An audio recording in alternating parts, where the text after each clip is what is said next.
It's a challenge. There's been a ton of work, obviously, that's gone into this, a year in advance. I mean, we started talking about this a long time ago. As soon as the schedule came out and we figured we were going, that's when you start planning. And very helpful to have, Joe Philbin, Darren Crine, those guys have been over there a couple times. So we've got people that have experienced it and can give you the pluses, the minuses, and give you a lot of ideas on, the practice week, the practice schedule, when to leave, what time to leave, the boarding of the plane, sleeping on the way over, staying up once you get over there, getting your body clock adjusted to that time zone, all those type of things. But it's a challenge. It's an undertaking, and really our ops department, our organization has really stepped up and done a great job. Jeff Brown has been an all-star. All of our departments have been over there a couple times, and logistically just figuring out hotels and buses and the trip to Wimbledon, all that stuff is it's an undertaking, obviously, and we got to get. It's going to be a short turnaround. It's like playing a Thursday game for us. Even though we're playing on a Sunday, we got a week, but the week goes fast. They'll be off tomorrow. We'll come in Tuesday, and it'll be like a Wednesday, and next thing you know, we're going to be on a plane. So it'll be a heck of a challenge. It doesn't really sound like a vacation.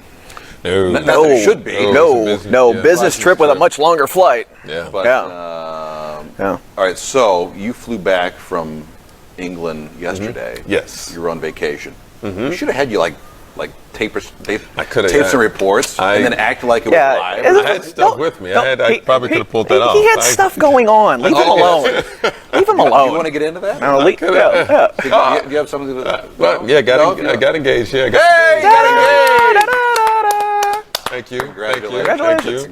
But no, the fantastic trip, great place. It is a business trip for the guys, so they won't be able to do a lot of sightseeing. So they'll get there, practice, do some promotion for the game, play the game, and then come back. It'll be a little different for them because I didn't have like a posh private jet I can take directly into Heathrow. I had to. You mean it didn't show up for you? I didn't get to. It was late. I didn't make it in time. The Rolls didn't pick him up on the red carpet. No connection or anything like that. My question for you would be this: when you flew over there, how long does it take to get adjusted to that time difference, though, when you're on the ground? Depends on the time that you leave. Right. I left on a Friday evening and landed Saturday morning there. Okay. And so tried to sleep on the plane. Get on the plane, try to sleep as if it's a normal night, and then wake up.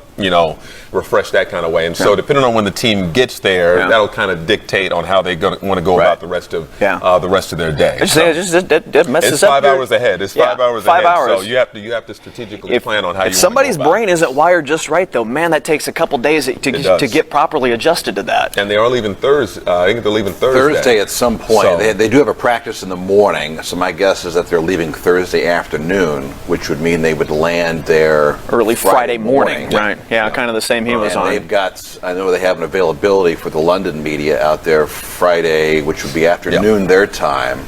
So it sounds like they're gonna land and then just try to stay up the rest of the day on Friday and go to bed Friday night.